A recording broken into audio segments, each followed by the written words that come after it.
안녕하세요. 일타교정 전문의 허재식 오늘도 인사드리겠습니다. 저 이 꼬부기 데리고 왔는데 저 닮았나요?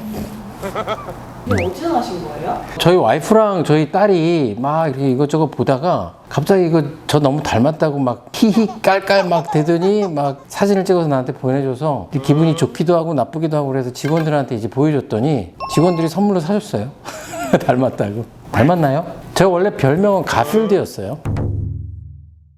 원장님, 요즘 앞니 부분 교정에 대한 얘기가 되게 많더라고요. 네. 그러니까 앞니가 벌어졌을 때 부분 교정만 해도 괜찮나요? 사람마다 좀 다르겠죠. 앞니가 벌어지는 이유가 여러 가지가 있을 수 있잖아요. 20, 30대 젊은 분들이 벌어진 경우는 이제 어렸을 때부터 벌어져 있는 경우가 있을 수 있고, 나이가 드셨는데 만약에 갑자기 벌어졌다라고 하면 사실은 치주 질환에 의해서 앞니가 벌어졌을 가능성도 사실은 상당히 높아요. 환자들마다 증례가 다 다르기 때문에 앞니만 부분으로 교정해서 가능할지 어금니까지 포함할지는 진단을 해봐야지 정확하게 파악을 할 수 있고, 사실 투명 교정 장치로 부분 약간의 틈은 앞니만 가능하긴 하죠.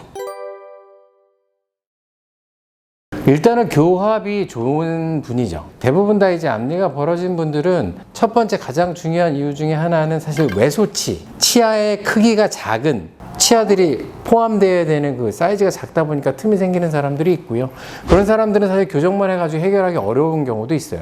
보철적이거나 보완을 해줘야 되는 경우가 있고요. 두 번째는 사실은 이제 앞니만 벌어지는 경우 대부분의 문제의 원인은 사실은 아래에 있는 치아에 있어요. 우리가 이제 앞니는 전치부에 이제 고정돼야 되는데 이렇게 딱 90도 이렇게 약간 뻗어진 정도에 있어야 되는데 아래에 있는 치아가 많이 솟아 올라와 있으면 아래에 있는 치아가 위에 있는 치아를 좀 치게 됩니다. 그럼 살짝 벌어질 수 있죠.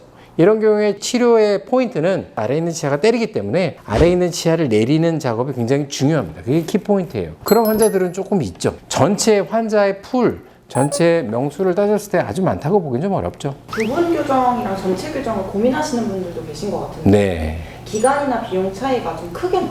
그런 분들이 의외로 많아요. 일단은 첫 번째 제 짐작으로는 교정 치료가 기간이 오래 걸리고 그 다음에 이제 비용적인 면에서도 사실은 만만치 않을 수 있기 때문에 비용을 줄여보고자 부분이라고 하면은 사실은 전체 교정 치료 비용보다는 많이 싸겠지라는 생각으로 하시는 분들이 좀 많잖아요. 부분 교정도 교정이기 때문에 전체적인 틀을 고려한다면 아주 저렴하다라고 보기엔 사실 어렵습니다. 왜냐하면 방금 말씀드린 것처럼 이 앞니만 조금 메워주면 되잖아요 생각을 하시지만 빙산의 일각인 거죠. 문제의 원인이 밑에 굉장히 깔려 있을 가능성이 높기 때문에 그런 경우는 사실은 그 문제까지 해결을 해야지만 사실은 보여지는 부분의 개선을 만들어 드릴 수 있다라고 한다면 쉽게 이렇게 딱 끝나는 문제는 아니다. 그럼에도 불구하고 그렇게 간단하게 끝나는 분들도 있어요. 교정을 해서 완성이 됐는데 약간 앞니 부분이 좀 틀어져 있다. 이런 분들은 쉽게 재교정으로 부분 교정이 가능하긴 하지만 처음에 접하시는 분들은 사실은 아까 말씀드린 것처럼 정확한 진단이 포함이 돼야 되고 따라서 비용이 아주 저렴하진 않지만 2년 해야 하는 발치 교정, 수직 조절이 굉장히 많이 포함되는 교정 치료 비용보다는 싸기는 하겠죠. 저렴하겠죠. 큰 차이가 엄청나게 있지는 않아요. 네, 큰 차이가 엄청나게 있다라고 보기는 좀 어렵습니다. 교정을 아무리 빨리 한다고 하더라도 제가 보기에는 4개월에서 6개월이 미니멈이에요. 2, 3개월 안에 끝난다라고 하면 사실 완성도가 떨어질 수밖에 없다라고 저는 생각을 하고 그래도 부분 교정이긴 하지만 9개월에서 1년 정도는 고민하시는 게 좋습니다. 라고 말씀을 드리면 그러면 2년에 비해서 1년 정도 반이긴 하지만 비용이 절반으로 줄지는 않죠. 사실 한번 교정을 고민하셨다라고 하면 정확하게 문제의 원인을 파악을 해서 이게 향후에 관리까지 가능하도록 어쨌든 교정을 한 번 하면 유지 관리를 해야지만 건강하게 오랫동안 유지할 수 있기 때문에 한 번 하실 때 좀 고민을 하고 만약에 비용 부담이 된다면 각 병원에서 어떤 파이낸스 플랜들 재정적인 도움을 드릴 수 있는 플랜들이 많이 있을 테니까 그런 도움을 받고 본격적인 치료를 하시는 거를 좀 더 추천드리긴 합니다. 그럼 간혹 보면은 레진으로 때우는 분들도 계시더라고요. 네.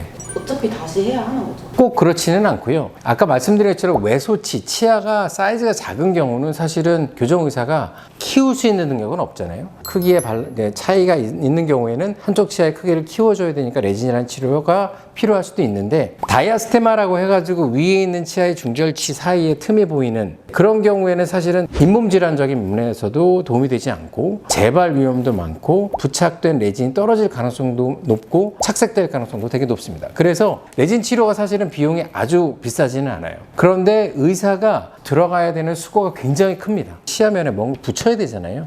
그럼 경계부가 생겨요. 경계부가 사실은 굉장히 매끄럽지 않으면 커피 마시다가 아이스크림 먹고 뭐 티 마시고 그러면 치아에도 착색이 되는데 그 경계부가 아주 명확하게 착색이 될 가능성이 높죠. 그 심리적인 면에서도 사실은 개선이 되기가 어렵죠.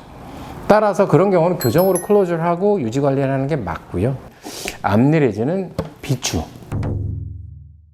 네, 오늘은 간단하게 부분 교정을 원하는 환자분들을 대상으로 설명을 간단하게 드렸습니다. 부분 교정은 이제 대부분 다 이제 앞니, 치아들이 삐뚤삐뚤한 것과 틈 사이를 메우는 교정을 말씀드리는데 문제의 원인을 정확하게 파악해서 해결하는 게 좋다. 교정 전문의에게 상담을 받고 판단하시는 것들을 추천드립니다. 좋아요, 댓글, 그 다음에 알림 설정, 그 다음에 구독 꼭 부탁드리겠습니다. 감사합니다. 교정일타 허재식 원장 인사드리겠습니다.